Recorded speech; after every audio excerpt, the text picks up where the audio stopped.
YouTubers, hi. This is part of the 60 books in isolation and the 40 years of Mills Boon, which I'm really behind on because there's no libraries at the moment. I can just go and explore. I found a few online to pick up, but this is actually one I bought in a charity shop, part of a collection of 3, and it was a DNF. I DNF'd a Mills Boon novel because I was just so done with it. Now, I don't really fund the Mills Boon medical anyway because, I don't know, I just used to work in a hospital. They don't really, appeal to me, but I DNF'd it because I was just done with it. And read the blurb. It's part of a selection called Christmas, Marriage and Miracles. So it's a Christmas book. Here, Christmas in August, but it's Welsh on heat today. Oh, it's the 9th of August, by the way. Here we go. It's the third one. The Italian Surgeon's Christmas Miracle by Alison Roberts. Right. Nurse Amy Phillips has 2 things she has to do this Christmas. Look after 6 children and save their house from the ruthless new owner, billionaire surgeon Luke Harrington. Is faced with evicting this vibrant brood from the house he's inherited, but he can't be such a bad guy. When Amy welcomes him into her life, experiences a Christmas miracle of his own. Oh god. So basically it's his house, he's inherited it, and they're living there, and Amy with 6 of her foster kids, and she's a nurse, and she has very little time to take care of foster kids anyway, okay, and the house is basically falling apart, so he wants them out. But no, can't have that. No. This book is just absolutely god awful. I mean, okay. Right. This is it. Okay. Right. This is page 10. A muscle in Luke's jaw bunch, as many of his staff at Lizzie's, that's St. Elizabeth's Hospital, were aware, but was one of his least favourite words. Find a solution, not an excuse, was a phrase that he had to use all too often. His tone was still patient, however, calm and professional. But any man with the public might expect to hear from the head of the paediatric cardiothoracic surgery department. He's a heart doctor. Oh, he's a heart doctor. Yeah. Okay. So, but anyway, Luke wants the house gone because this bit here, okay? The house is derelict, it's sitting on a valuable piece of real estate, and central London real estate was always valuable, especially as close to Regent's Park. Luke raised his gaze for a moment. Yeah, if you walk past the Christmas tree into one of the inpatient rooms in the side of the ward, you could probably see the property from the height, the 2nd floor that the hospital provided. Yeah, so a valuable piece of property, real estate, okay, in London. So it wants his family gone. They're basically because their kindly old uncle let them live there rent free while they were raising these foster kids. Okay, this is foster kids who we meet in equal measure, and there's so many of them. Okay, right. This bit here, okay, because Luke obviously, actually no, he's a surgeon, so he's Mr. Luke. Okay, Mr. Luke. Here you go.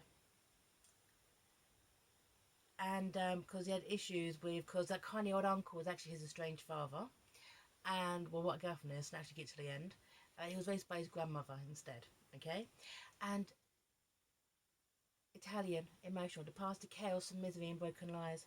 Also far in the past, even the reminder had been shocking, but Luke had been well brought up, given strength of character like temper still, knew not to go there, not to even take a single step in that direction. He could almost see his grandmother's approval note as he drew up in a careful breath. Proceed with the demolition, he ordered calmly. The tenants will simply have to find somewhere else to squat. They can't, Mr. Battersby, senior son. They're a lot less frail than looking him to be. They find even. Excuse me? There's children involved. During the care of a young woman who flatly refuses to leave the house before Christmas. She is somewhat passionate about it. Oh yeah, so basically, these squatters, these foster kids, okay, and the thing is, also, I don't mean to be rude here, okay, but now, these 6 foster kids, they're in a derelict house in London, and the way this house is described, you sit there thinking, maybe this is not probably the best even house for them to be. It's damp in the walls, it's falling apart, it's decaying. You sit there thinking, I think Luke's actually got a point this house is falling apart, but kindly Amy runs it. Okay, as well as being a nurse as well. And her nonna also helps her raise the kids, but she's away at the moment with one of them. Okay, right. And this bit here, okay, so we're going to talk about Summer. Okay, Summer's one of the foster kids.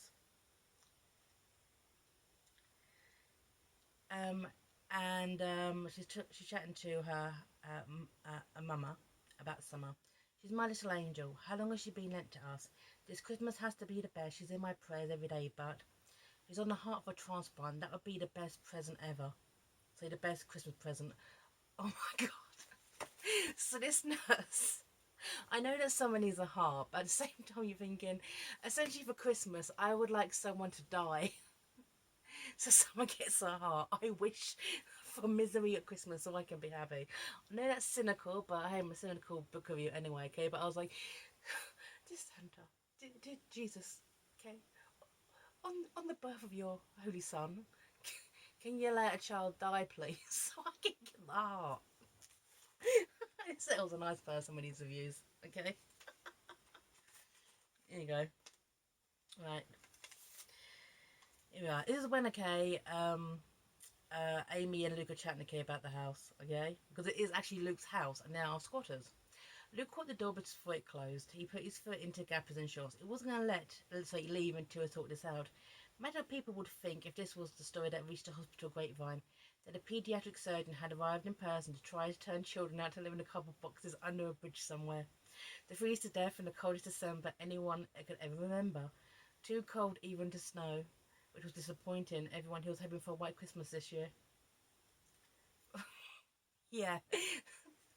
This is modern day London, okay, and I'm sure social services, okay, will maybe step in or try to find a place for them, okay. I mean, you know, these orphans out on the streets with their little teddy bears. This guy is not Ebenezer Scrooge, okay. He's not Ebenezer Scrooge, and there's a part of me, because Luca does not need this shit in his life. So Luke does not need this shit in his life, okay. He just wants to get the house sorted, them out, okay, and they're just pulling on his heartstrings and making his grinchy heart get 3 sizes that day. You know, this is thinking, if come on, if Luke commits to this, he's going to start with 6 foster kids, or with various medical issues. You know, so they're thinking, maybe you don't need this. You don't need this crap in his life. You don't need this crap. But this is when Amy's describing Luca, of course, because you know this Mister, okay, would not be just a normal guy. He'd be filthy rich surgeon. We know people call him Mister, and this is how he's described according to Amy. Oh, he was gorgeous. Everyone knew that. Very tall, very dark. His features as carefully sculpted as the way he carried himself. Very over top, really. I had designer coat, probably French. He was wearing a casually unbuttoned, real pinstripe suit. There was a distinct aura of perfection about Luke Harrington. The way he looked, the way he worked, the standards he expected from everyone around him. Perfection, control. Oh yeah, oh yeah. Of course, he'd be absolutely gorgeous. This Italian guy. Of course, of course. But the thing is, Amy starts to get into Luke's head, okay, because, of course. And this is when, okay, you know, because, you know, he doesn't need the money, he's rich enough. He didn't need the money, he didn't want the house, he's planning to get rid of it anyway and give the money away. Why not give the house away to them? So basically, Amy wants Luca to give her the house because of these 6 foster kids. Yeah. Give the house to us. We live rent free in the middle of central London or opposite Regent's Park. Yeah. Oh, yes. Oh, yeah. So, but anyway, it goes on and they kind of get close and Luke starts to bum the foster kids because what foster kids do, you know, in these kind of stories. And I have to forget how many, well, it's 6 and I forget. The important one is some because someone needs a new heart. Yeah, here we are. Right.